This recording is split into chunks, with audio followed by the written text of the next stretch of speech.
Assalamualaikum warahmatullahi wabarakatuh. Waalaikumsalam.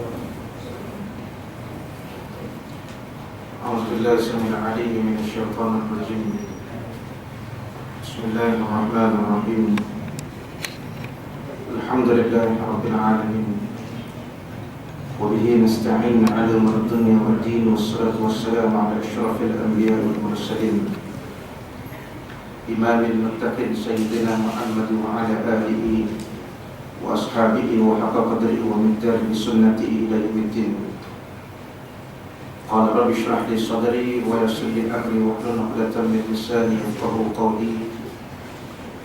Rabbi zidni ilma warzuqni fahma, rabbi yassir wa la tu'assir, rabbi tammim bil khair. Allahumma 'allimna ma yanfa'una warzuqna tilawatahu ana al-layl wa atrafan nahar hujjatan ya rabbal alamin. Allahumma zayyinna bi zinatil Qur'an wa akrimna bi karamatil Qur'an wa adkhilna al-jannata bi syafa'atil Qur'an. Hasbiyallahu wa ni'mal wakeel, la hawla wa la quwwata illa billah, wa la hawla wa la quwwata illa billah, wa la hawla wa la quwwata illa billahil 'aliyyil 'azim. Amma ba'd. Qala Allah subhanahu wa ta'ala fil kitabil karim ba'da a'udzu billahi as-sami'il 'alim minasyaitonir rajim. Am hasibatum an tadkhulul jannata wa lamma ya'lamillahu alladhina jahadu minkum wa ya'lamas sabirin. Sadaqallahul 'azim. Apakah kamu mengira bahwa kamu akan masuk ke dalam syurga Allah Ta'ala padahal kamu belum bagi Allah orang-orang yang jihad di antara kamu, dan belum nyata orang-orang yang sabar di antara di sisi Allah Subhanahu wa Ta'ala. Surat Ali Imran ayat yang ke-142. Alhamdulillah, summa alhamdulillah.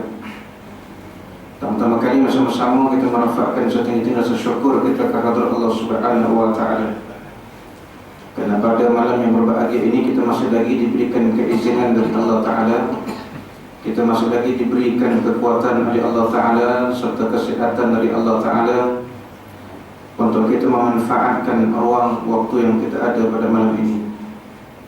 Mudah-mudahan berkumpulnya kita pada malam ini kita memperoleh kerahmatan dan keberkatan, dan mudah-mudahan juga kita memperoleh keridhaan dari Allah Subhanahu wa Ta'ala, insyaallah. Muslimin dan muslimat sedang hadirin wal hadirat jemaah kuliah maghrib yang mudah-mudahan dirahmati Allah Subhanahu wa Ta'ala. Kita sambung kembali pengajian kita pada malam ini mencarakan kitab Fiqh Sirah yang dikarang oleh Fadilatul Syekh Syahid Dr. Fadilatul Syekh Qutb rahimahullah ta'ala. Kita sambung dalam tajuk yang seterusnya, yaitu rundingan dan tawaran yang diberikan oleh kaum Quraisy kepada Nabi SAW. Bismillahirrahmanirrahim. Menurut apa yang diceritakan oleh Ibnu Hisham daripada Ibnu Ishaq, bahawa pada suatu masa Utbah bin Rabi'ah, salah seorang pembesar Quraisy yang bijak dan jauh pandangannya, telah menawar kepada Quraisy semasa di kelab mereka dengan katanya. Jadi bukan hari ini dia ada kelab, zaman Nabi pun ada kelab juga. Dia cuma tasheh, dia cuma pindah ayat, ya.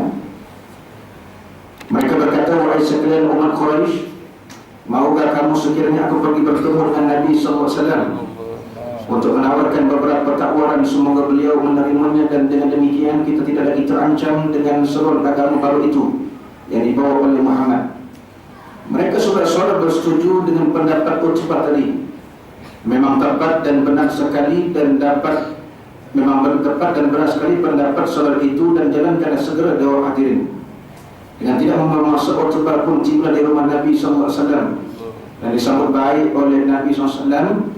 Lalu Utbah pun membuka hasrat hati dan kaumnya.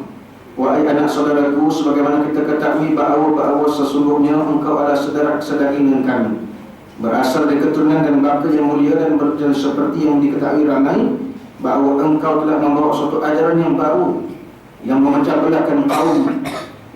belahkan kaum kuat kita, di samping engkau selalu mengolok-olokkan dan memperbodohkan penyembahan berhala yang disembah oleh kaum-kaum kami. Maukah sekiranya aku tawarkan kepada engkau beberapa perkara, semoga engkau dapat menerima sebahagian darinya. Maka Rasulullah SAW pun berkata kepadanya, katakanlah kepadaku, ya Abul Walid, saya cuba untuk mendengarnya. Maka berkatalah Utbah, sekiranya tujuanmu membawa agama baru ini untuk mendapatkan harta kekayaan, maka kami akan kumpulkan harta kami untuk kamu sehingga kamu menjadi seorang yang lebih kaya raya dari kami. Sekiranya engkau bermaksud untuk mendapatkan kemuliaan, maka kami sekalian bersedia bila-bila masa melantik engkau sebagai ketua kami. Sekiranya engkau ingin menjadi raja, yang demikian pun kami sedia untuk memperkapalkan engkau sebagai raja. Dan sekiranya segala tawaran dari sunnah engkau tolak mentah-mentah, maka yang terakhir sekali kami bersedia membelanjakan harta kekayaan kami untuk mencari tabib, untuk merawat engkau sehingga sembuh. Muslimin dan muslimat yang dirahmati oleh Allah Ta'ala, kita sudah maklum kisah ini. Kita semua tahu akan kisah ini. Tak kala satu hari datangnya ketua pembesar Quraisy yang bernama Utbah bin Rabi'ah. Tak kala Utbah bin Rabi'ah ini datang bertemu dengan Nabi SAW sebab dia melihat Nabi SAW membawa satu ajaran yang baru, ajaran yang memecah belahkan di antara kaum Quraisy. Karena ada di antara kaum ini telah berjinak-jinak dengan ajaran yang dibawa oleh Nabi SAW ketika itu. Sehingga Nabi SAW digelar sebagai seorang yang gila, Nabi seorang pemecah belah umat, masyarakat dan sebagainya. Bahkan ketika itu juga mereka mengatakan Nabi SAW ini seorang yang tidak normal istilahnya. Sebab itu kalau ujian dalam dakwah ini bukan berlaku di zaman Nabi, bahkan ujian tersebut lebih dahsyat hari ini. Apatah lagi orang yang memegang panji Islam, orang yang memegang obor Islam, ujian yang lebih hebat. Sehingga kan kata Hujjatul Islam Al-Imam Ghazali rahimahullah ta'ala dalam kitab Ihya Ulumuddin, Imam Ghazali kata, janganlah engkau cemburu pada orang yang diberikan nikmat dunia pada mereka. Jangan cemburu. Kita kadang sakit hati tengok jiran kita dapat beli TV besar 80 inci. Contohlah.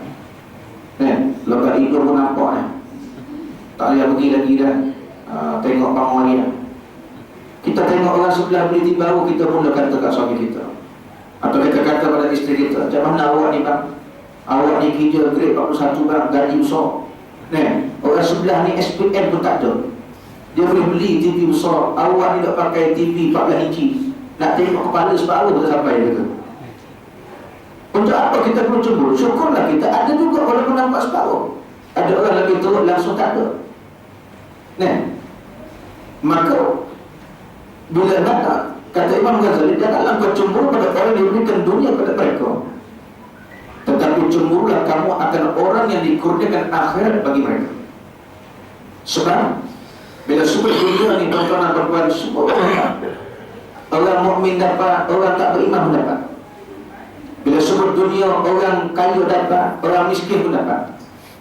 Bila sebut dunia, orang Islam pun dapat, orang kafir pun dapat. Semua orang dapat. Sebab kita berada di dunia. Tetapi cemburulah kamu bagi orang yang beroleh akhirat bagi mereka. Sebab tak semua orang dapat akhirat, kecuali Allah pilih mereka. Allah pilih. Bukti malam ni ramai orang duduk andalah ni. Ramai orang duduk sedeli ni. Bahkan dia yakin ada di antara kita ni bukan duduk sedeli pun. Kadang terbocor kat rahsia tu bila bagi orang korban, selisih anda. Adik beradik santan juga tu. Tengok-tengok damat rupanya. Dia tak duduk situ. Dia tengok-tengok dalam Tun Abdul Razak mana bukan orang sini semua lah. Nak ada cerita, adakah semua ni orang situ? Maka kita diberikan pilihan oleh Allah Ta'ala untuk duduk sini. Allah pilih kita sebenarnya, tuan-tuan dan puan. Ramai. Adakah banyak ni saja yang sebutkan tadi? Tidak ramai. Tapi bila sebut akhirat, Allah pilih sebenarnya, tuan-tuan dan puan, dirahmati oleh Allah Ta'ala. Ada orang yang Allah pilih, dia duduk sama dalam majlis ilmu. Tu Allah pilih semua lah. Sebab apa? Sebab bil qalb walakin bil taqarrub ila Allah. Sebab hati dia benar-benar terpaut pada Allah Ta'ala. Bila hati kita, di jiwa kita, memang hati dan perasaan tak boleh dijual beli. Tak boleh. Yang boleh beli hati kita, maka Allah sebut dah. Yang boleh beli jiwa kita, Allah Ta'ala SWT. Orang tak boleh beli jiwa kita, orang tak boleh beli hati kita. Bila mana hati kita ni terpaut, taqarrub, hati kita ni terikat dengan Allah Ta'ala, maka Allah akan bawa. Allah akan bawa kita ke mana kita pergi, selagi mana tujuan kita betul. Maka Allah bawa kita duduk dalam majlis. Ada mungkin orang dia tak sampai dalam majlis, mungkin sekadar kat luar saja. Mungkin faktor ekor kita Ustazah lah, dia duduk luar tu sebab mungkin ekor. Kadang-kadang pada ekor pun duduk luar juga. Nah, ini semua kerja Allah Ta'ala. Panggillah masuk macam mana sekalipun, bukan sini, jangan rasa ini tempat lain, sebelah-sebelah selatan Thailand. Kadang panggillah macam mana pun dia tak nak masuk. Sebab kalau kita duduk dalam ni, Masya Allah, tabarakallah. Bahkan Nabi SAW bila menyampaikan tazkirah dan menyampaikan kuliah seperti ini, para sahabat radhiyallahu ta'ala ajma'in bukan duduk jauh. Para sahabat duduk rapat-rapat sehingga kan bertemu lutut. Sehingga bertemu lutut. Antaranya adalah siapa dia? Antaranya ialah Abdullah bin Ubay, Salul wal Bahlul. Abdullah bin Ubay bukannya orang kafir Islam, yang Nabi gelar dia Abul Nifaq, ketua bapa segala orang munafik. Di mana Abdullah bin Ubay duduk tak kala Nabi menyampaikan tazkirah. Abdullah bin Ubay duduk betul-betul bertemu lutut Nabi SAW. Bertemu lutut Nabi SAW. Nak cerita punya hebatnya ketika itu. Lah ni lutut jauh-jauh dengan guru ni. Pasal apa jauh tu kan? Takut ada soal. Dia bila jauh sikit tu tak dapat berlari cepat keluar. Bukan sini tempat lain juga. Kan? Sini kira dekat juga lah. Ada yang kadang-kadang menyuruh belakang tiang. Dia kadang bagus surau kecil, masjid kecil ni bagus. Pasal nampak muka masing-masing. Bila surau masjid ni besar, itu duduk belakang tiang, duduk nun hujung sana. Tu tengok masjid negeri ni, kalau kuliah. Ya Allah, duduk sana, duduk sana, duduk sana. Tak dapat muka nak mun. Bukan faham pun, tak faham pun. Pada duduk satu hujung, cakap. Kan? Macam masjid Rahimiyah juga lebih kurang sama lah tu. Duduk hujung, sana sudah kiri tu. Kita cakap, dia cakap betul. Dia tak buat hati, dia diri. Contohlah, lepas tu tak ada berkat. Lepas tu kata Syekh Nuruddin, bangun dia kau tempat Allah kan? Anak masa tu tak tahu ni. Kata Syekh Nuruddin, hilangnya barakah dalam menuntut ilmu, hilang keberkatan dalam menuntut ilmu bila mana tak hormat guru yang mengajar. Walaupun guru itu kafir sekalipun, kata dia. Sampai gitu. Walaupun guru itu kafir sekalipun, maka hilang keberkatan, dicabut barakah dalam kehidupan. Kata ulama, tuan-tuan dan puan-puan dirahmati Allah, Abdullah bin Ubay betul-betul dengan lutut Nabi SAW. Bila keluar masjid Nabi SAW, nak rancang nak gagalkan dakwah, nak rancang nak gagalkan tugas syiar Nabi SAW. Ini patut rasa kita cemburu pada orang yang dapat dunia. Kalau kita dapat dunia, alhamdulillah kita manfaatkan. Tapi cemburu kalau orang yang dapat akhirat. Sebab yang kekal itu akhirat. Dunia ni sementara pinjaman dari Allah Ta'ala. Maka barang siapa yang menunjukkan kamu pada dunia, berarti dia telah menipu kamu, kata Imam Ghazali. Na'udzubillah. Tetapi siapa yang menunjukkan kamu jalan akhirat, jalan agama, maka sebenarnya kamu termasuk golongan yang paling beruntung di sisi Allah Subhanahu wa Ta'ala. Sebab dunia pun kita nak, akhirat pun kita nak. Islam tak suruh buang dua-dua. Dunia nak, akhirat nak. 70% di akhirat, 30% dunia. Sebab kita tak ada sampai tahap 100% akhirat. Kita belum sampai tahap wali Allah. Setakat wali buruk boleh tak? Belum sampai wali-wali lagi. Sebab kita ni masih perlukan dunia. Kalau dah takkan nak beli Apple 6 tu, kan? Duk fikir bila keluar, siap buat istikharah. Waktu biar buat istikharah. Ustaz, boleh ke saya buat istikharah? Nak tanya bila Apple 6 keluar? Saya tanya kita tu. Tapi lah budak tanya kan. Kalau bapak budak tanya, pening berlaku. Dia tanya, boleh ke tak buat istikharah? Nak tanya bila Apple 6 nak keluar, Ustaz? Pening berlaku. Tak terjawab kita, tuan. So kita masih perlukan dunia. Silakan. Sebab Nabi pun tak suruh kita buang dunia. Tapi jangan sampai kerana dunia kita terleka, kerana dunia kita terlalai, kerana dunia kita lupa tanggungjawab kita, kewajiban kita kepada Allah Subhanahu wa Ta'ala. Itu dia. Maka bila mana kaum Quraisy dia mula tak senang hati dengan dakwah Nabi SAW, maka Utbah bin Rabi'ah bertemu Nabi. Itu turun peristiwa turunnya suratul Kafirun, tuan-tuan dan puan. Waktu nak sebut dah kuliah bulan yang lalu. Bila mana orang tak beli bagaimana As-Sisi boleh masuk dalam Mekah, siap masuk dalam Kaabah lagi. Pasal beli Pasal apa dah kata gitu? Abu Lahab Han Suri Abu Lahab duduk mana? Kat LCC ke? Dah Mekah juga. Nah, Abdullah bin Ubay lagi bukan duduk kat Mekah, siap masuk dalam Masjidil Haram lagi. Nak beli apa tu? Tak usah beli. Sebab apa tuan-tuan pada rahmatillah Allah Ta'ala? Sebab benda bukan berlaku zaman ni. Zaman dulu kan berlaku tu. Maka tak mustahil benda yang dahulu berulang semula. Sehingga Nabi sebut ada 3 golongan manusia. Nah, 3 golongan manusia dia tak ada dah kat muka bumi, tapi perangai dia ada yang menguasai. Alhamdulillah. Minta jauh yang kita ni termasuk golongan tersebut. Yang pertama Nabi sebut Fir'aun, laknatullahi alaihi. Fir'aun lagi ke Fir'aun? Tak ada dah. Tapi perangai dia ada sampai ke 19 September 2014, 8.10 malam. Begitu sekali. 14.35 Hijrah. 20 berapa Zulkaidah, aku berlupa. Yang kedua perangai Haman, bukan Hamas. Jangan salah sebut pula. Orang kita ni kadang salah sebut banyak kan. Nah, yang kedua perangai Haman. Yang ketiga perangai Qarin ataupun Qarun. Tiga-tiga ni tak ada dan tiga-tiga berlaku di zaman Nabi Allah Musa alaihissalam. Tapi sehingga Allah rakam ke dalam Al-Quran supaya apa? Supaya kita ni hamba di umat mutaakhir jangan kamu terikut perangai bertiga golongan ini, sebab ending of the life kata orang Ulu Selangor kan. Hujung hidup mereka Allah hancurkan. Sebab apa? Disebabkan 3 perangai ini mereka rasa hebat di sisi Allah Ta'ala. Dia lupa ada yang lebih hebat, ini Allah Azza wa Jalla. Fir'aun mengaku sebagai Tuhan, mengaku orang yang paling banyak kuasa. Fir'aun. Nah, Haman, orang yang gila pangkat, gila jawatan. Haman. Ini ada hari ini perangai manusia gini. Yang ketiga siapa? Qarin, orang yang tamak harta. Tu dok tengok Qarun, harta Qarun, nama dia betul.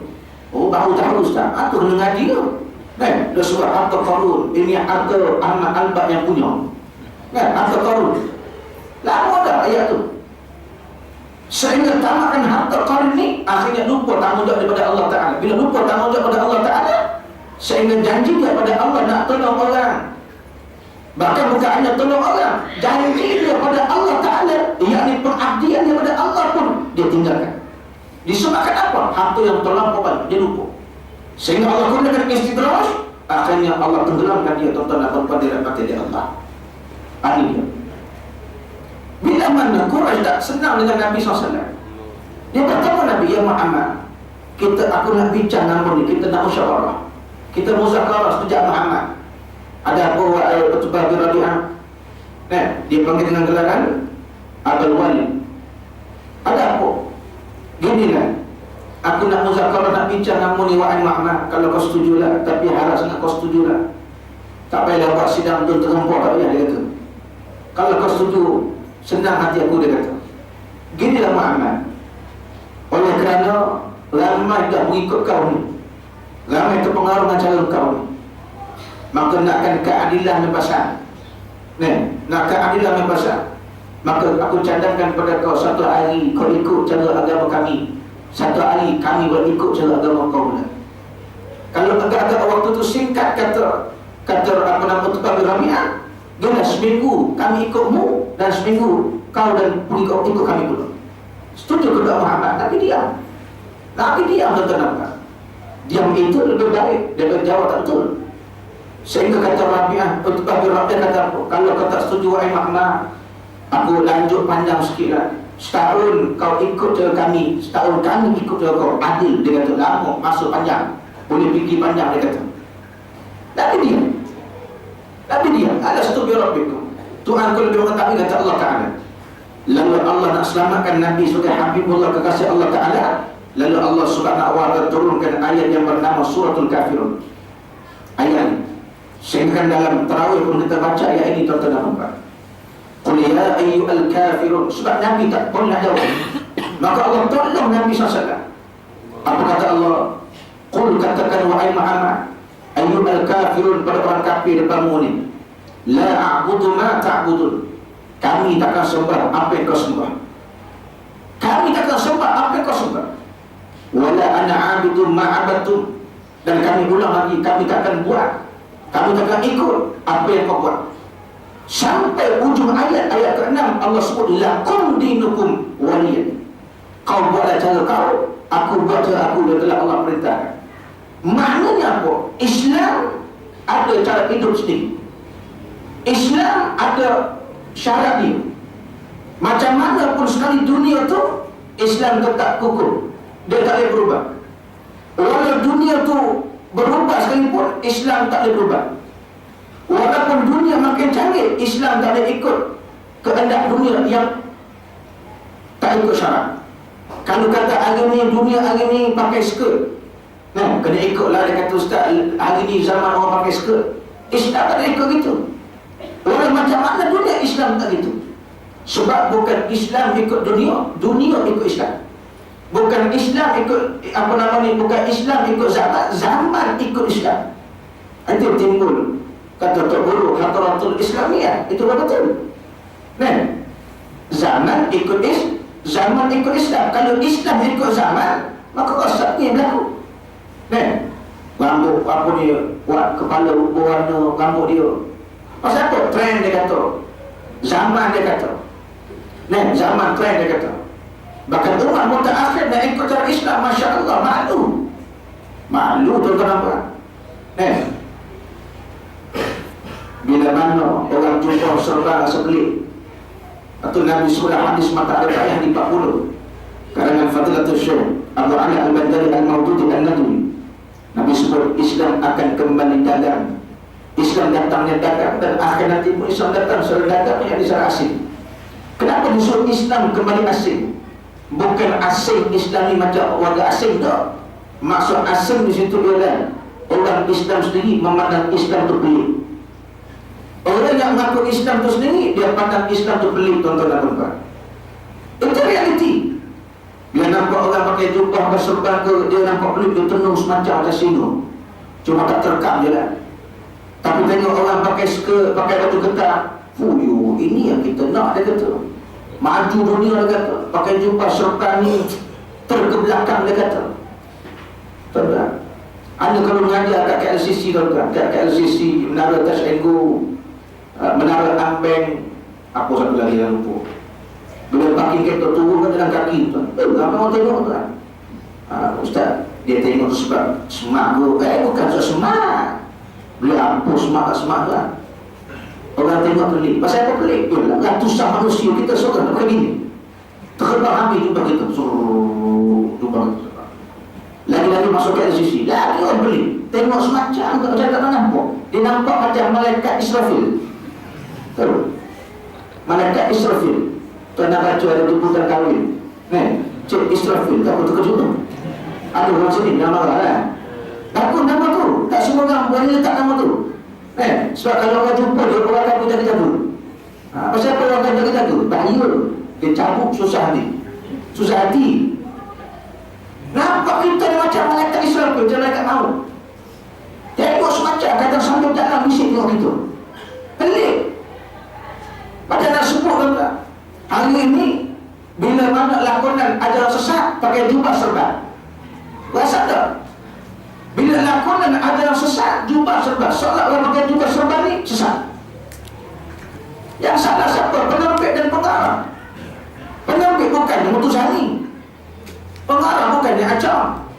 Kadang-kadang penerbit dia kafir pun lebih memahami. Itu macam David Tio penerbit kan. Kadang dia lebih faham Islam betul. Setiap tahun dia buat korban. Istilahnya korban lah. Tapi dia seorang kafir tak boleh kata dia korban. Sebelum biasa dia, dia bagi korban tu. Surah Bukit Rimau, dia duduk sana kan. Anda mengajar tempat tu. Awal lah mula tanya, Ustaz boleh ke terima korban orang kafir? Mana boleh dia kata. Entah kena explain ke dia lah. Maksudnya nak dakwah pada orang kafir. Asyik dakwah orang Islam, dia nak dakwah orang kafir, dia kata. Sampai dia faham. Akhirnya faham. Kita tahu buat tahun lepas 3 ekor. 3 ekor tak, bukan ekornya. Kita ni bukan ekor, sebahagian. Jadilah dia kata sebahagian ustaz dia tak ada langsung. Ya seorang Melayu buat menjawab bagi ke dia lah. Kan? Dia bukan buat ekornya. 3 ekor lembu. Masya Allah.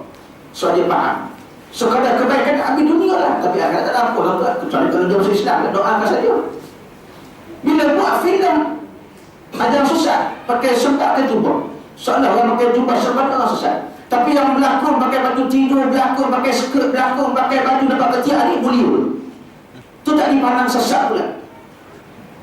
Ada yang Nabi risaukan ke umat mutakhir, tak ada beza di antara hak dan batil di akhir zaman. Lepas tu Nabi ajar kita doa, Allahumma arinal haqqa haqqan warzuqna tiba'ah wa arinal batila batilan warzuqna jinabah. Minta Allah tunjuk yang hak itu hak, yang batil itu batil. Jangan hak jadi batil, batil jadi hak. Anak uzubillah balik.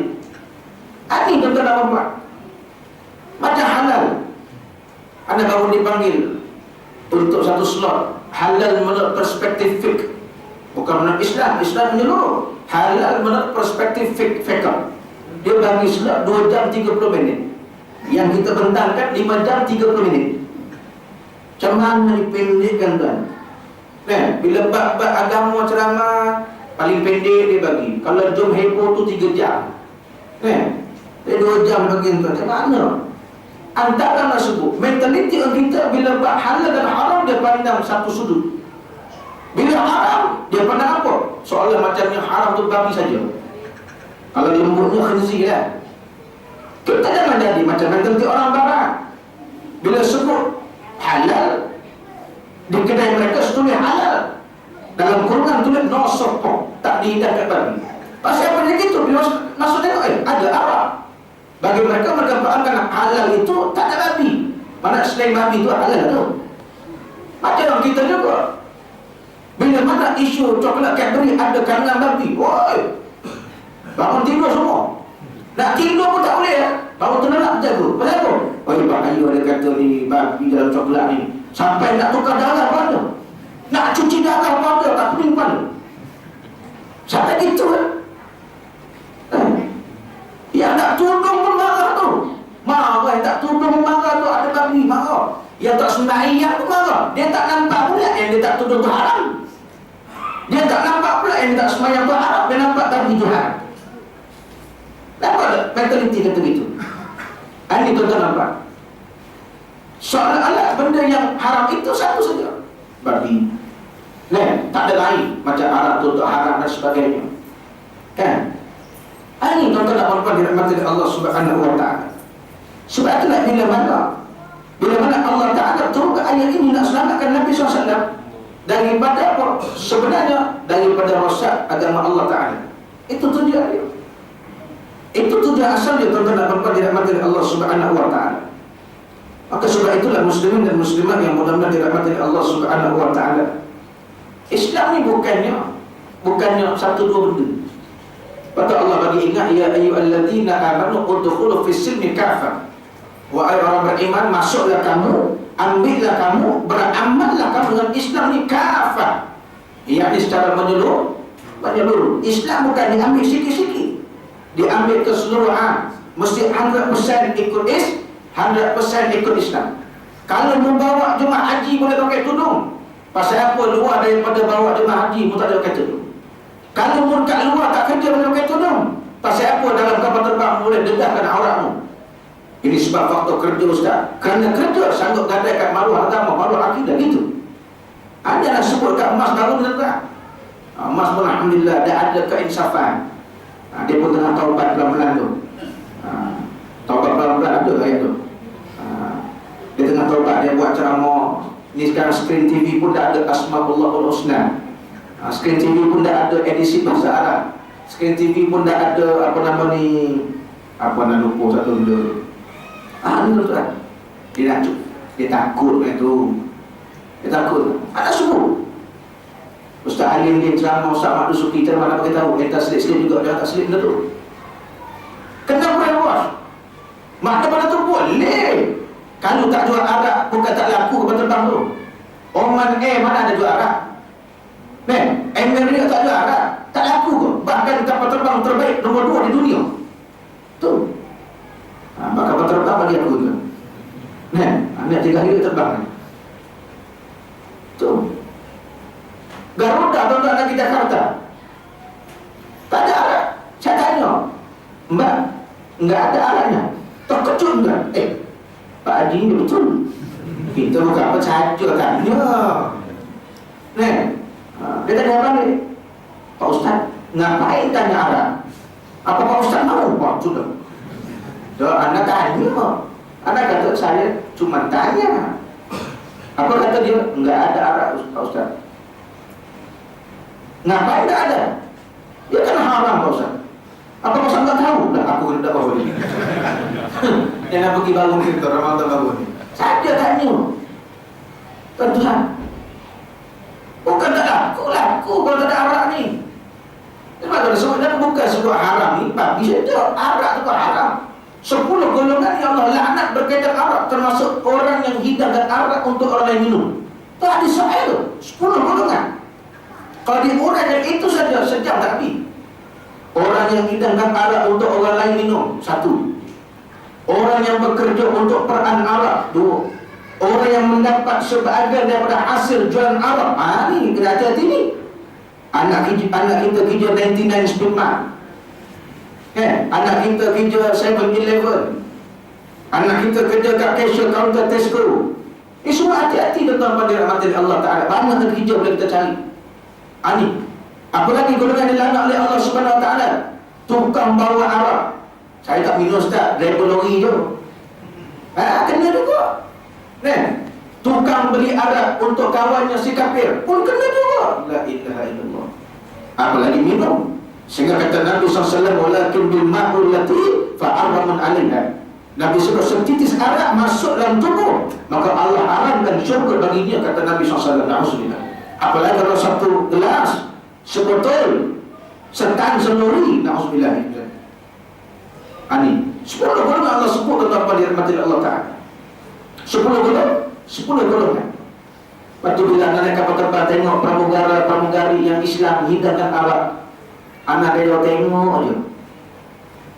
Tengok saja. Tu kadang pengalaman dia sampai ke ten kita tu, sampai ke ten kita, dia tak boleh datang, dia suruh orang lain datang. Pasal apa? Dia tengok semacam dia akan tanya. Tuan-tuan, kadang tengok ada seorang pramugara tinggal kat Bandar Puteri, nama dia sangat pun, capek ni pun. Coba betul. Anak tengok ujung duduk bisnes pada tu, dia kata, budak ni. So dia faham, saya tak minum Ustaz, dia faham gitu mungkin. Sampai ke bila anak tuan-tuan, sampai patut dia tengok dia anak. Rupa kita faham, dia tengok kita, dia takut. Rupa dia tengok, macam kau kenal, tapi di mana ya? Dia pun sampai depan lah, Ustaz ya. Tapi tak sebut nama orang tu, sebut Ustaz saja. Anak kata, ya kenapa? Ustaz ada mana kat Bandar Puteri? Bandar Puteri mana? Kelang, betul kan? Oh, saya duduk Bandar Puteri lah Ustaz. Saya dengar Ustaz kata segera tiap minggu, tiap bulan. Mu dengar atas segera tu, tapi macam mana? Mungkin masa kalau kita sekiranya sebut Arab tu agak nyentuhan. Bagus lah kita kita. Anak biasa sampai habis tuan-tuan. Ini pengalaman lagi Korea belah 3 hari itu. Sampai habis tuan-tuan, tunggu sampai agak ada angkat semua tu. Dalam jubur. Saya dia nak borak-borak. Tadi kembali ke dia, pasal apa hidang Arab tadi ni? Kenapa Ustaz tak boleh ke? Tadi kita tak boleh ke? Nak jawab ke? Anda kata memang tak boleh. Tapi saya tak minum Ustaz. Dia kata minum Ustaz, kalau terkena kat jari saya, saya tak senang Ustaz. Saya kata cepatlah kapal terbang mendarat. Pasal apa dia kata gitu? Dia nak sama, dia kata. Nak sama. Hebat Allah sama Arab. Dan ada apa pun dia kata Syafiq Mutahid. Nabi sebut 10 golongan Allah laknat berkata Arab. 10 golongan. Kebetulan dalam beg anak bawa keratan tu. Anak pun bagi ke dia. Ustaz tak payah uraikan, Ustaz bagi je lah. Baca sendiri lah. Tak faham, tanyalah Ustaz. Tu dia. Dia baca. After half an hour, kata orang Dalas, dia tak jumpa kita. Dia kata Ustaz, boleh tak saya jumpa Ustaz kejap? Tapi kita jumpa kat belakang Ustaz. Dekat bilik belakang. Masa tu ada naik Airbus 380. Soal. Dia bilik belakang. Tengok bilik dia best tuan-tuan. Macam aku lah nak lari situ. Masuk bilik. Dia kata Ustaz, saya tengok 10 ada 2 ni macam kena dengan saya, dia kata. Tahu tak apa lah, dia kata. Tuan-tuan, betul macam mana Ustaz? 2 dia kata. Tak berhenti dalam hidang, tu je. Tak berhenti dalam hidang. Kalau tak nak hidang, murni ada kuasa, suara pula. Jangan bawa arak sini, timer dia. Macam Allah yang Tu Haji Zafar, Ketua Pramugara MH17. Dia dah jumpa 2 kali dalam flight yang sama terbang. Kalau dia dalam kapal terbang ni, memang dia takkan bagi arak masuk. Maknanya boleh. Ada kuasa bercakap lah. Sebab dia nak, yang penting di sisi apa dia lepas. Pasal apa dia gitu? Sebab ada agama. Ada agama, ada ilmu tentang dirahmati oleh Allah Ta'ala. Ada ilmu. Bila ilmu tak ada, tak rasa lah halal haram ni, tak rasa. Dia tak rasa tentang dirahmati oleh Allah. Inilah yang Nabi SAW cuba nak selamatkan umatnya. Benda inilah sebenarnya tentang Allah Nabi nak selamatkan kita sebenarnya. Maka sebab itulah bila mana Allah turunkan ayat suratul Kafirun tadi, akhirnya Utbah bin Rabi'ah tadi dia mula terdiam. Dia mula terdiam tentang dirahmati oleh Allah Subhanahu wa taala. Bila dia terdiam, dia dah rancang pula nak bunuh Nabi SAW. Sampai gitu sekali. Macam Umar Al-Khattab sebelum dia Islam. Umar Al-Khattab sebelum dia Islam, Masya Allah, tabarakallah, amat bengis. Satu niat dia, tujuan dia yang paling besar, antaranya nak keluar awal, nak halang Nabi di masjid. Tak banyak tujuan dia. Nak keluar awal, nak halang Nabi di masjid. Sampai dia keluar tengok Nabi tak lalu. Sampai dia azab, dia pergi tengok macam mana Nabi ada dalam masjid. Bila Nabi sampai, Nabi takkan lalu jalan lain. Dan jangan lalu situ dia tuan-tuan pada rahmat Allah Ta'ala. Nabi tak lalu jalan lain. Ini disebabkan Allah ijab mata manusia. Allah ijab. Bila Allah ijab atas kuasa Allah, benda yang kita boleh nampak pun kita tak nampak akhirnya. Kalaulah Allah buka hijab mata, nampaklah gambaran siksaan orang tak sembahyang, cukuplah. Ada sebut dulu, nescaya masjid 16 tingkat pun tak buat, tuan.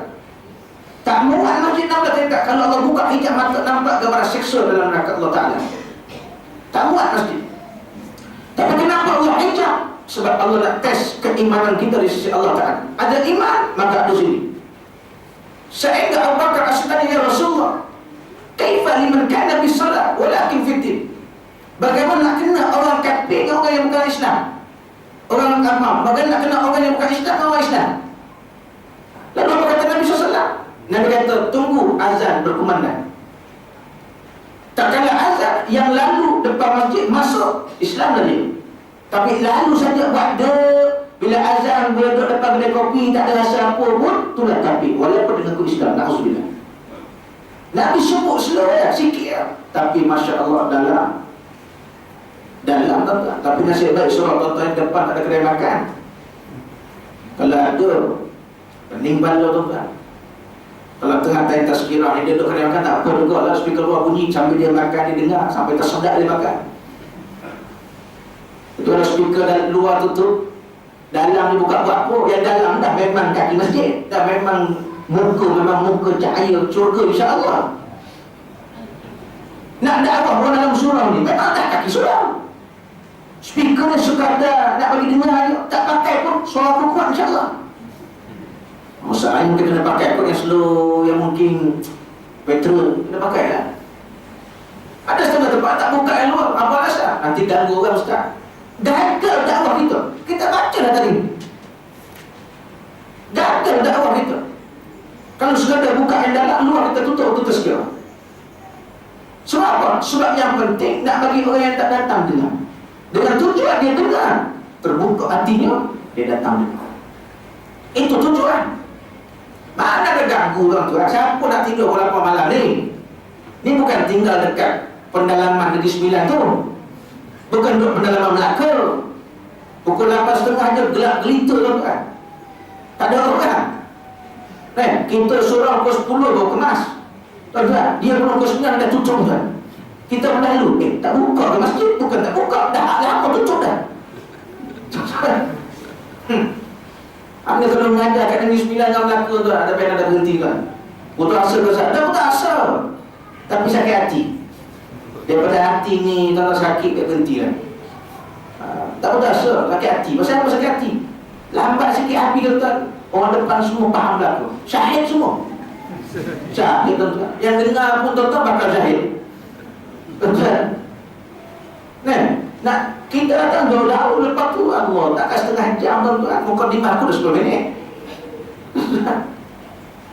Tak ada alasan kacau orang. Anak nak belajar, kacau apa ni? Yang bakal kahwin 5-6 jam, pumpang karaoke, kita senyap. Takkan mandi ilmu sejam setengah, kata-kata kacau orang. Kacau apa ni? La ilaha illallah. Nampak tak? Ini dikatakan Islam luaran dalam benda Islam. Hanya muslimin muslimat dirahmati oleh Allah Ta'ala. Ini Nabi sebut. Lepas tu kadang-kadang bila ada kedai makan depan masjid depan surau ni, Allah, ujian amat kuat. Lagi-lagi AJK, masjid AJK surau lagilah besar tanggungjawab. Bagaimana nak bagi orang depan ni bila azab dia tutup sekejap, apa tu sambung tak balik. Bagaimana nak bagi orang depan ni bila time azab dia tutup sekejap, apa tu sambung tak balik. Tuan-tuan maghrib dan isyak. Itu ujian. Ujian bagi AJK masjid, bagaimana nak tutup apa nama ni kedai nombor ekor di masjid. Ujian. Jangan pegang saja, mu tengok orang masuk ramai, mu tak ada buat apa-apa. Akhirat nanti dipertanggungjawab oleh Allah Ta'ala. Elok nak langkah masuk surga, selangkah lagi cuk ditarik oleh malaikat Allah Ta'ala. Apa sebab? Sebabnya ialah mu nampak orang masuk nombor ekor, mu tak buat apa-apa, mu diam saja. Sebab ni dah mu tertahan, kata Nabi SAW. Ini yang paling kita takut, tuan-tuan. Ini yang paling kita takut. Tu kat Facebook baru dia nak komen tentang mufti yang bertikai tentang mati syahidnya jihad. Kita tahu ke siapa dia tuju. Pada Syahid Ustaz Lutfi, dia pernah mengajar tempat, tuan-tuan. Tiba-tiba siang tadi anda buka ada seorang hamba Allah komen. Anda, tuan-tuan, 80% orang add anda tak add orang pun, tak kuasa pun.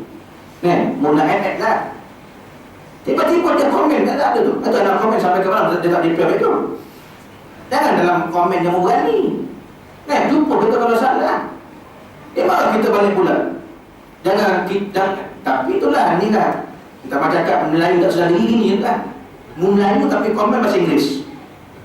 Komen lah bahasa Melayu, dia kita tak faham kot. Ustaz tak faham bahasa Inggeris. Musilah juga Ustaz ni pembelahan. Jangan don't judge the mufti. Ini yang tak erti 5 tahun Cambridge tu. Apa lagi? British language, not broken English. You ain't already ya? Tak main lah. Don't judge the mufti. Mufti have their word. Dia kan hukum mufti. Siapa yang hukum mufti? Anda cuma kata sedar lah sikit. Kenapa bila bab cepat sangat mufti nak keluar kenyataan?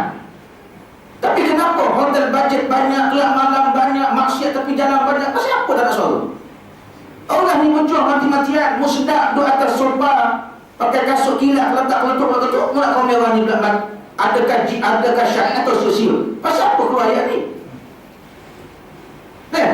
Yang dia berkampung satu hari pun tak nak keluar kenyataan pula. Minta maaf tuan-tuan. Kalau ada seorang kuat mufti Perak, bagi tahu dia dah jumpa dia. Betul. Yang dia berkampung satu hari kat Perak ni, minta maaf ada orang Perak yang marah. Anda bukan marah Peraknya. No, tu. Yang dia pegang agama ni. Yang duk kampung satu hari datang mana ni? Pasal apa tak nak keluar statement kat surat khabar? Pasal apa tak nak panggil press? Pasal apa orang yang berjuang fi sabilillah, orang yang berjuang mempertahankan syiar agama Allah, ada nak komen syahid atau mati sia-sia? Come on lah. Kan lain bunyi tu. La ilaha illallah. Patut pagi tadi anda baca dalam laman blog Sinar Harian. Hari datang puasa fatwa selama pula. Ada ciri-ciri mati syahid. Tak semua orang berjuang tu ada yang syahid. Apalah ya Allah ya Rabbi. Profesor Maria, Dr. Ampun Maria tu nanti balik buka dalam blog Sinar. Kadang ialah wartawan ni pun kadang-kadang banyak tak betul-betul. Tapi itulah realitinya. Patut nak sebut dulu dah, kalau anak nak kerja wartawan, fikir 10,000 kali. Sebab wartawan ni cari aib orang. Wartawan ni cari aib orang.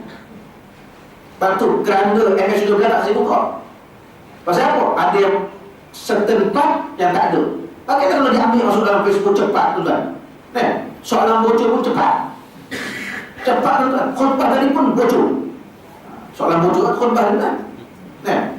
Ada 2 poli kat depan tuan, lain macam tengok anda. Tak apalah, lain macam tuan. Itu realiti kan?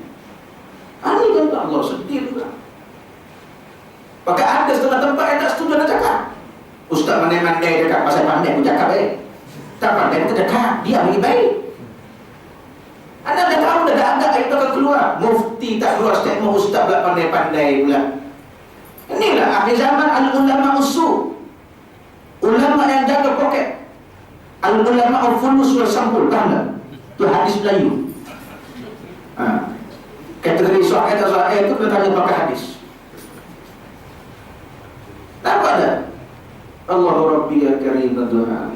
Ada memanglah tak kenal Ustaz Rafi, tak jumpa, tak kenal berhubungan Facebook lah. Dia pun ingat tengok Allah alam arwah ni. Tapi kawan tu berjuang Allah. Anda tengok YouTube yang tuan buka, dia punya YouTube yang tazkirah akhir dia tuan. Tuba ilallah tu, tajuk itu. Dia cakap bahasa Arab kan? Tuan faham tu? Kan anggu-anggu kan? Kata sekiranya tu lebih kurang about 12 ke 13 minit tu. Tuba ilallah mahtumma ya, kan dia sebut tu. Bila dengar dia tazkirah tuan-tuan, Allah naik dulu gitu. Pasal apa naik? Semangat tu tuan-tuan.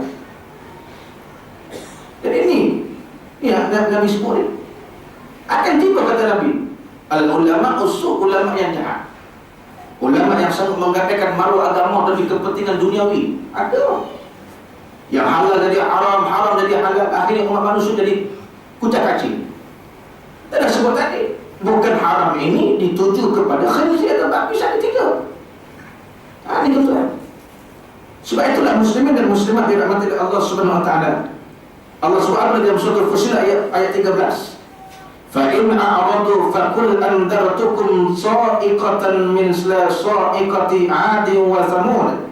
Jika mereka berpaling, maka katakanlah, aku telah memperingatkan kamu dengan petir seperti yang menimpa kaum 'Ad dan kaum Thamud.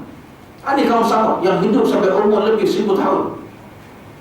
Hebat tak hebat kaum Samud itu, Allah cipta kaum Samud yang tingginya Masya Allah.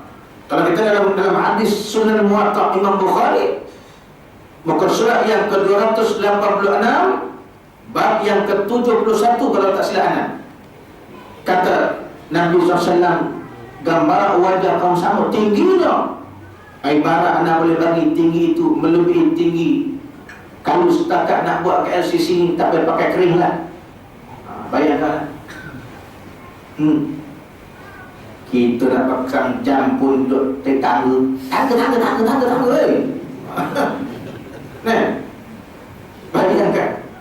Tu tinggi kaum Samud, otak kaum Samud. Mata kaum Samud. 2 kali besar kepala kita. Bayangkan. Cuba kepala Fazli cantum Haji Malik. Satu lah mata dia. Bayangkan. Allah cipta burung unta. Tahu burung unta? Allah cipta burung unta, otak burung unta lebih kecil dari mata burung unta. Subhanallah. Bayangkan. Memang tak terbayang lah. Itu diceritakan keterbatasan akal kita memikir akan kuasa Allah Ta'ala. Otak burung unta lebih halus dari mata burung unta. Subhanallah. Allah bagikan ni'mat dan kaum Samud sampai umur lebih 1000 tahun. Tapi bagaimana Allah hancurkan, Allah tumbangkan kaum Samud akhirnya disebabkan keengkaran, kekufuran kaum Samud terhadap Allah secara jelas. Allah hancurkan mereka. Dan kaum 'Ad, Allah hancurkan mereka, tuan-tuan dan puan-puan dirahmati oleh Allah. Begitu juga Nabi Nuh dan Nabi Lut alaihissalam. Dalam tempoh 950 tahun Nabi Nuh dakwah. Bayangkan berapa lama pengikut Nabi Nuh akhirnya dalam tempoh 950 tahun. 80 orang saja. 80 passengers kata orang Selangor. 80 orang. Oh, gagal lah dakwah Nabi itu, Ustaz. Dia bukan gagal. Nak cerita bagaimana kedeginan umat terdahulu, sehingga kan isteri dan anak Nabi Nuh dan Nabi Lut sendiri diumban oleh Allah kepada Rasul Allah Subhanahu wa taala. Bayang itu isteri Nabi, anak Nabi. Kita macam mana dengan suami saya tak imam besar, dia kata. Ya, Pak Imam besar suamimu. Bukanmu. Kita ustaz. Jangan sedap. Oi, suami saya ustaz. Bapak aku ustaz. Ya ustaz bapakmu. Kalau anak diikut, alhamdulillah. Kadang-kadang suaminya ustaz, doktor lagi tuan-tuan, PhD. 3 ijazah dia, hebat tuan-tuan. Tak payah sebutlah. Tak Tapi anak yang terkilan, anak tegur dalam telefon pada doktor. Pasal apa? Macam mana isteri enta stokin pun tak pakai? Macam mana isteri enta pakai tudung atas dada? Takut bini ke? Macam orang saya takut. Jawab. Lah saya nampak tak nampak kan? Jawab lah, dia tak nampak.